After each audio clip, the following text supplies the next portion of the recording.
The following program is brought to you by the University of Alabama.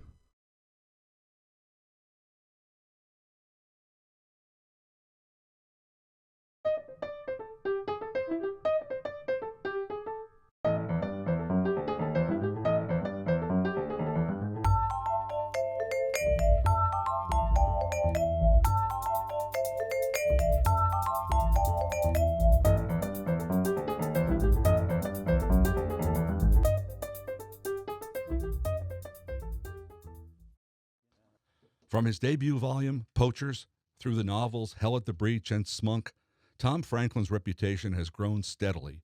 His newest, Crooked Letter, is the story of a white man perhaps unjustly ostracized by his community as a murderer and the local black constable who had been his childhood friend.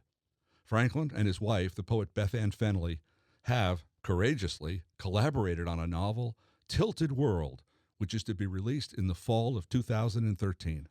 I spoke with Tom Franklin at Northeast Community College in Rainsville, Alabama. Tom, it's good to see you again. And you too, Don. Thanks for having me back. We are, for the first time, you and I together at Northeast Community College in Alabama. What are we doing here? What are you doing here? What are your chores here? Well, I'm going to talk to you first, then answer a few questions, and I'm going to do a presentation in the morning and sign more books, I hope, and then have lunch with students. Your presentation is going to be mostly about Crooked Letter. Right. Is that the communal read here? I think, yes, it is. Right. It is. I'm very honored for that. Right. And you've done that before, though. Other places have done that book, right? I have. Yeah, Ole Miss did it where I teach, which is really fun. The other day, a Hummer passed me, and some kid rolled down the window and said, "I liked your book," and out of a Hummer. Yes. The right answer is, "I hate your car." I was flattered. I began to smile kindly upon his Hummer at that point. Yeah, I wouldn't get carried away. Yeah. You've had this now. Congratulations. You are a tenured professor at Ole Miss. Thank you. And Beth Ann is a tenured professor at Ole Miss. My wife is, yeah, Yep. and also my boss. She directs the MFA program, and I teach in that program. We'll get back to your marriage in a bit. And we will, literally, because of shared projects that you and your wife have. But even though you've been in Mississippi for a while now, you are an Alabama boy. Yes. You're a South Alabama person, right? Right. Dickinson? Dickinson. Where is that? It's in Clark County, which is 2.5 hours south of Montgomery and an hour and a half north of Mobile. 45 minutes west of Monroeville. Right at the center of things, then. Yeah. Did you go to South Alabama? Did you go to Mobile? I did, undergraduate, yeah. Took me 9 years to get a BA there. Is that right? Yes. You did a lot of really manual labor for a while, didn't you? I mean, working in factories, working with your hands. Yeah, I worked for 4 years at a plant that made sandblasting grit, often at night, going to school during the day. Uh-huh. I did 4 years at chemical plants, cleaning up hazardous waste.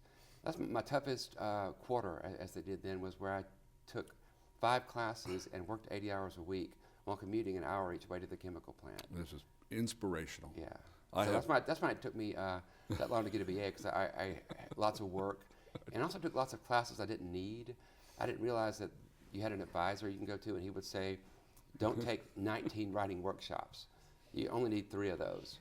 So I wasted a lot of hours. I mean, wasted is the wrong word. I spent a lot of hours that I could have utilized better. Right.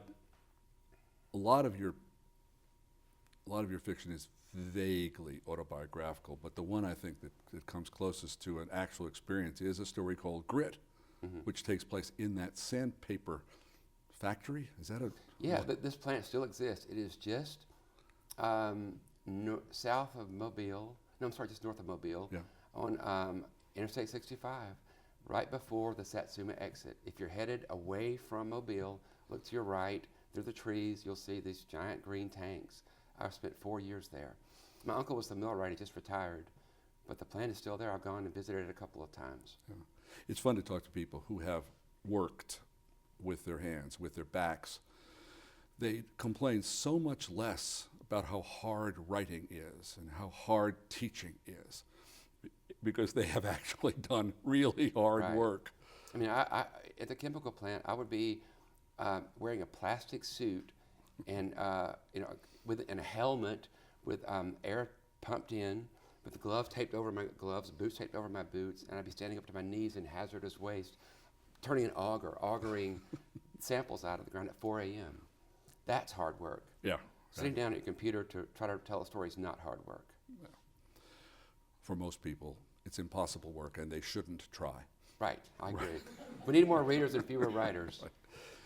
You had a lot of success right off the bat with a story collection called Poachers, which won the Edgar, and it for a debut volume. It's very impressive. But I want to spend a minute with Hell at the Breach, because that's your home territory book. That's the book it has to do with the Mitcham Wars, the Yes. Clark County Wars. Give me a sentence description of that book. The town versus the country. What goes on there? The 1890s. Yeah. It's really poor sharecroppers against really slightly less poor store owners in town. And the sharecroppers got really tired of being beat down. Had a politician who ran, a friend of theirs. He is mysteriously murdered. They assumed the town did it and formed a gang called Hell at the Breach. It happened about 12 miles from where I grew up in Clark County, Alabama. And my 11th grade English teacher had a grandfather who was part of the conflict. Right. The thing about that book, you could describe it as class warfare, and it is. I guess you'd have to say it was. I'd say so, yes. Except what you had there were a whole lot, as you just suggested, a whole lot of very poor whites going to war with a whole lot of also very poor whites, except that they saw themselves as very different. The townspeople, the people who owned the store, the general store, the pharmacy, were seen by the country people as somehow elites. Yes, they didn't work, they didn't toil in the fields all the time. Uh-huh. They didn't have cotton planted up to their steps because they had to plant every inch they could with cotton. Right.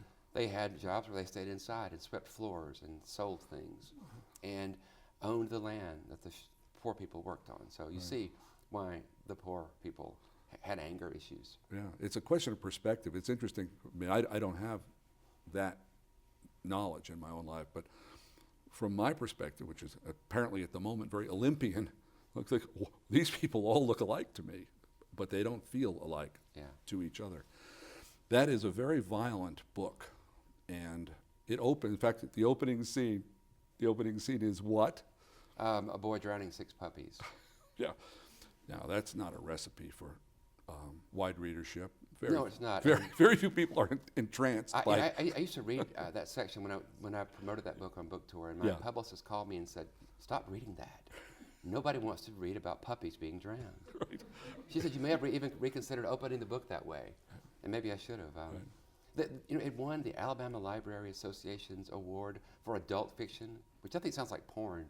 Adult fiction, but it simply means it's not a children's book. But it won it in 2006, and the book came out in 2003. It won 3 years later because one librarian hated the way it opened so much and loved her dog so much she would not vote for it or let it win. When she retired, it won. I did not know that. That's wonderful. I think it's wonderful, yeah. It's also how much power can one librarian have? Apparently enough. That book, Poachers, has violence in it. Hell at the Breach has a good deal. Spunk, the next book, which we can't spend too much time with, is a kind of a fiesta of carnage. So violence, the dark, the amount of cruelty that people are capable of doing to one another is something that you have thought about a lot and used a lot in your work. Not that you're never funny, because sometimes you are. Thank you. But a lot of these books have a good deal of pain. And obviously you have, I don't know if you have a theory, but pain, this whole business of cruelty and pain and violence means something to you. It's important to you. How do you talk about cruelty, violence, pain, what people do to each other? I think when it comes to violence, I'm very afraid of it in my own life, of physical pain, of being hit in the face or kneed in the stomach. That worries me. If I get into a situation, say in a bar, and it's getting ugly, I can usually extricate myself through talking. I don't have to resort to violence. But part of me admires people who are so in control of themselves and their world and any room that they can, if they need to, resort to violence and be okay with it. Because I don't have that gene or that ability. It's something that I write toward. And I'm fascinated by people who have presence of mind in violent situations. So I think it's simply a matter of writing toward who I want to be. Please correct me if you think this is a faulty paraphrase, but you want to be a more violent person? What? I want to not be afraid of violence. I want to be that cool guy in a bar who doesn't fight unless he has to defend other people, to be kind of a hero.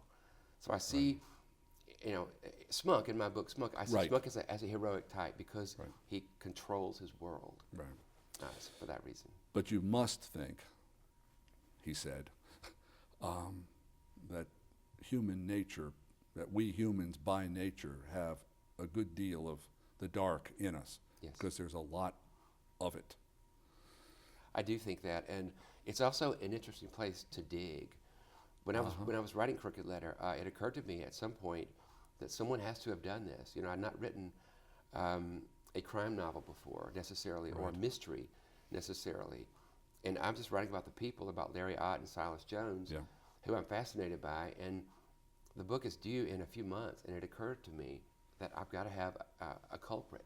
There are 2 girls missing, and I know who did away with one girl, but the new girl, the most recent one, I have no idea. I had to come up with a culprit, and that was hard. And one possibility was the foreman at the mill. And I began to construct a scenario that would cause a man with a relatively good job, foreman at a lumber mill, to deteriorate and become a monster. So, I just didn't know what to do. I began, I thought, well, drugs and the internet. That's a good combination to equal a monster. So, but how do I get him onto drugs? So I gave his wife cancer and had him get her medical marijuana, illegally, of course, because it's illegal in Alabama. Or in Mississippi too, where the book is set.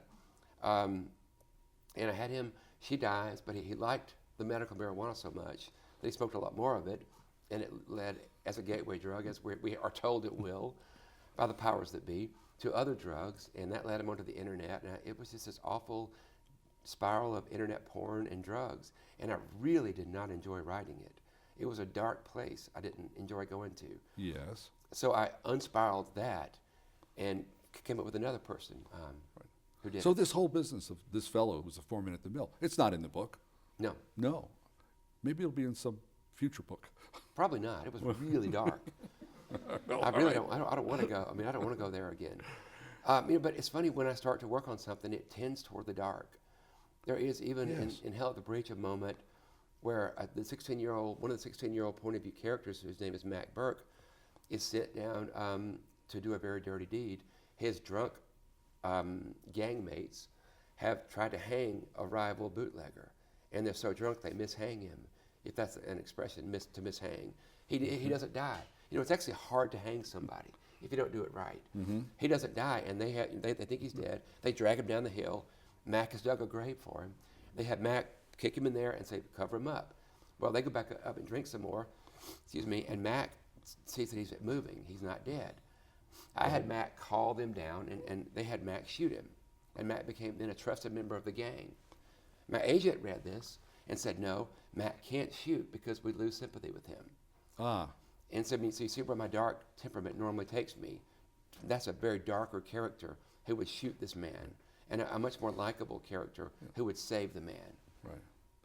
There is a moment in Hell at the Breach, which I think is an emblematic moment, where a dying man is tortured by some children, and Wordsworth would not approve of this particular depiction of innocent youth.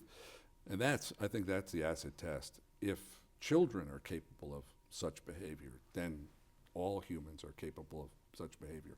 Well, children are. We have to train children not to. You know how cruel children are. I'm raising 3. I see how cruel they are. I see my 2-year-old with ants. It's just, spat, splat. And I didn't teach him this. I let spiders go. Right. He doesn't learn cruelty to insects from me.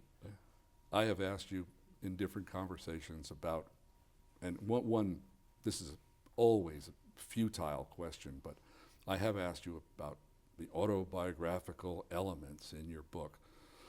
For instance, Hell at the Breach is essentially your home county, and you have told me, in fact, that the Mississippi Crooked Letter is based on your Dickinson, on your home territory. Yeah.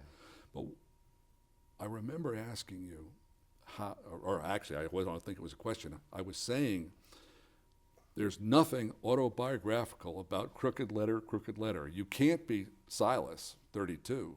You are not a black policeman. And you can't be Larry, because Larry is the ostracized, friendless, shunned creature. But you are? Yeah. Tell me again about that. Where's the sense of identification between you and Larry, I presume? Larry Ott and I have almost everything in common. I wrote most of that book. I started it in 2003, but I really floundered for years. And I quit and wrote Spunk for about a year and a half, somewhere in 2004, 2005, and went back to what became Crooked Letter. And I wrote probably 9/10 of it in Brazil in a 5-month period, after having treaded water, or just treaded, what's it called when you're scratching, you're not making any track with no traction for years in Alabama and Mississippi. But down in South America, writing about the American South, I could not go walk the land and see how the pine trees smell and put that in my book, or see the shell of an armadillo, put that in the book. I'm in a whole different country. Right. And it was deeply weird in a lot of ways, very different from our country. So what I did was I think I relied on memory. And so the more I was in my memory, the more I began to use my own past. So where Larry Ott has a mechanic father, I do. He is obsessed with Stephen King, as I was. A Monster Mask, snakes, comic books, horror novels, all those things I did. I was obsessed with the mail. There's a scene where Larry is invited to a haunted house because he has a mask. Yeah. That happened to me. I was unpopular as Larry is, lived out in the country as Larry does. Pardon me. Larry's first date and only date is my first and only date. He takes a girl to the drive-in movie. She has to get out and go see her real boyfriend. He goes alone to the movie. I did that. Really? Yeah. I'm sorry. I know it. It's really sad now. It is now. It's sad. But I mean, I'm happy here, and and the book has done well, and we're talking. So it was a sad childhood, but it's a happy adulthood. Yeah. And I'd rather have that than the opposite. Oh, you bet. But I mean, things getting better is tolerable. Yeah. It is, and I got a great wife and 3 great kids. But anyway, I mean, I sat at the drive-in by myself in a car, and people I knew pulled in behind me, and I'm alone at the drive-in. I took the blanket I brought, held it up beside my head like Larry does. Yeah.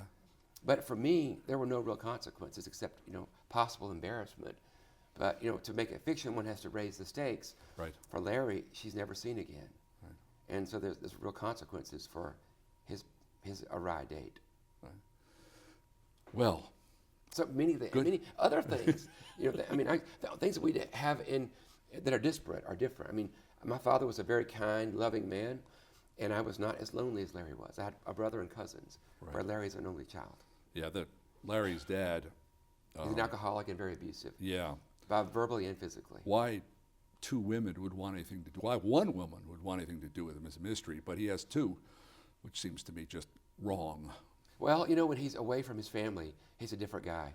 He's popular and tells stories and is very funny. He's unhappily married, and that's where his bitterness comes from. Right. Stories of any Southern writer, any Southern fiction writer is going to spend some time on the subject of race. It's inevitable. It doesn't matter if the novel is set in 1840 or 1940 or 2010. It's always somewhere. Some of your books, it is peripheral. Like in Hell at the Breach, there are some black folks in Clark County, but it's not their war, basically. Right. They're just, once in a while they get caught in the crossfire, but it's not their war. But this Mississippi book, Crooked Letter, you have how much time passes? Is it 20 years that pass from the Yeah. time of the first murder to the time of the second. And therefore, things have changed. And tell me if you agree. If you have a novel in which the constable for that town is a black man, then things have gotten better. Things have improved. Is Yes. that fair? Yes. Yeah. What do you're now living there, you see it around you. Are you optimistic about the question? Are things really getting better as they are in your book? I think so. Yeah. I think it just takes time and it takes generations. And Right. it takes my generation to do better than the previous generation. And I know people now, friends of mine from Alabama from growing up, who themselves are struggling with racism. I mean, I think it's something that's taught, but I also think it's can be a kind of addiction to where you almost enjoy the anger it can call up into your heart, as it were. But I see that those people are fighting those feelings, and I see that their children are not growing up the way their parents did, where the N-word was thrown around very casually, as it wasn't when I was a kid. Yeah. So I do see it getting better. The way that I think that gay marriage is sooner or later going to happen. Most people want it to happen, but there's just a certain set of guards who are against it, and they have a lot of power. Mm-hmm. And we all know who those guards are. Well, there are people who insist on being on the wrong side of history. Yeah. They wouldn't have it any other way. Yeah. I have friends who still are very agitated about how we didn't win in Vietnam. I'm over it myself. Right. I think we could move on to other grievances. I didn't plan for that book to be about race relations at all. No, It it's not directly. No, but but you, I plan to avoid it again. Uh-huh. I mean, I avoided it, I thought, successfully in Hell at the Breach. Right. I kept it in the background pretty Right. much. And it's a little bit in Poachers, and it's not really at all in Spunk. But I had the constable character, and I had the mechanic character, both white. Right. And it was only when a friend of mine, David Wright, who's an African-American writer, suggested, he said it'll be a deeper, more interesting book if you make this cop a black man. Yes. And I would never have even considered that, thinking I won't want to appropriate any other race's voice. I'm doing it third person, not I. I'm not doing it as Catherine Saka did in The Help, where she actually is a ventriloquist for the other race. I'm doing it third person, camera over his shoulder. Right. Excuse me, I'm sorry.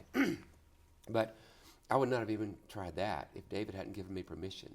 Yeah. And he read the book for me in manuscript and found several places where I got it wrong and called me and said, a black man wouldn't think this. A black woman would not think this. Right. Well, it's good. It's good. Well, I mean, how one is not clairvoyant. Right. You need, once in a while, you need expert advice. Yeah. You have a book coming out in October, you and your wife. And here's what I know. I've read the first half because I've only seen the galleys. But you and Beth Ann have written a novel together. And you are still married, and the book is finished, and things seem to be going well. How does a husband and wife team, how do you do it? How did you do it? Why did you do it? Isn't it dangerous? It's very high-stakes poker, as my cousin said. Yeah. It is dangerous, and we worried. It came about because I wrote a very bad zombie story years ago, and a friend of mine, Carolyn Haynes, edited a book called Mississippi Noir, about Mississippi noir, and she said, do I have a story? I said, no, I've got a zombie story. She said, I don't want a zombie story. But she said, if you rewrite it and set it in Mississippi in 1927, when the Delta flooded, Right. it might work. So I didn't have time, but I gave it to my wife, Beth Ann Fennelly, and I said, why don't you try this story? And she did, and did a great job at it, and gave it to me, and I edited it, and we gave it back and forth a few times. It was published, and my agent saw it and said, this should be your next book. You should write it together. My wife, the poet, said, no way. I'm not going to do it. It's too dangerous. She said, I've seen you and your deadlines, and I've actually been late on a deadline since 1998. I've never turned in a book on time. I've been up to a year late and as long as 5 years late.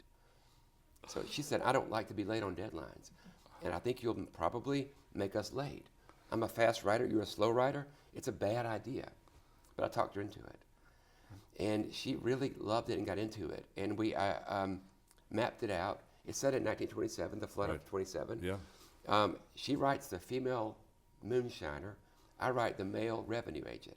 Right. So they're natural enemies. There's natural sparks. Right. Well, it is. Besides being an adventure story and an orphan story and a story of maternal desire, need, it's also a love story. It's very much a love story, and we didn't expect that. We knew it would be an adventure story, set it with a flood as a backdrop, and we thought it would be violent. The love caught us off guard. Maybe it's because we ourselves are very much still in love, even after this process. But what happened is she wrote. We mapped it out. She wrote her half, and I was supposed to be writing my half. My nightmare was she would have her half finished, and I wouldn't have started my half. That's what happened. And these are alternating scenes. Alternating. Right. His and then her, then his and her, right. all the way to the end. So and we knew what happened in every chapter. But I kept being sent on book tour for Crooked Letter. We kept getting different trips, and I would go and come back, and she would have a new chapter written. I'd be happy for her, and angry with her at the same time, resentful and grateful at the same time. It was really interesting, these new emotions that I would experience. And we then wrote my half kind of together. We called it dueling laptops, sitting side by side. And then we wrote, and then we would write scenes and, and compare notes. It really became a very organic and fun process. I'm delighted. I think you took a risk, but it paid off. The book is called The Tilted World, and it comes out in October. Yes. I'm looking forward to finishing reading it and maybe talking with you about it someday in the future. Well, thanks, you Tom. and Beth Ann. Yeah. Tom, this has been great fun. Thank you very much. Thanks, Don. As always, it went really fast. Thank you.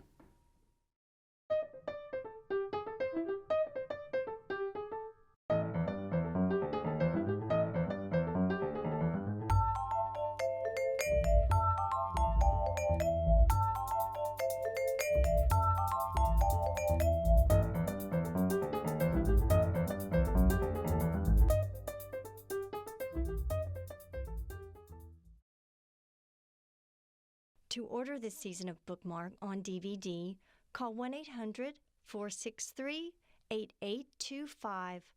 Additional information can be found on our website at www.alabamatv.org.